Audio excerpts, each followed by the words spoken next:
Какие книги или фильмы повлияли на твое мировоззрение? Ой, старые фильмы все не перечислить, там было что смотреть. Книг я перечитал столько, что я теперь путаюсь у них. Ну, может, какую-то одну вспомнишь, которую ты закрыл такой? Только не "Война и мир". Поясняй. Почему?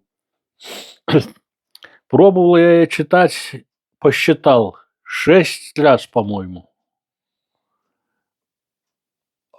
Осиливал страниц, 20, может, 30. Все. Там же ничего не понятно. Что он писал? Он читал хоть сам, Толстой, что он писал?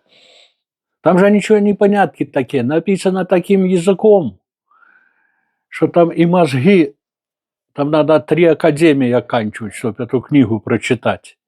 Вот еще этого Солженицына "Архипелаг ГУЛАГ".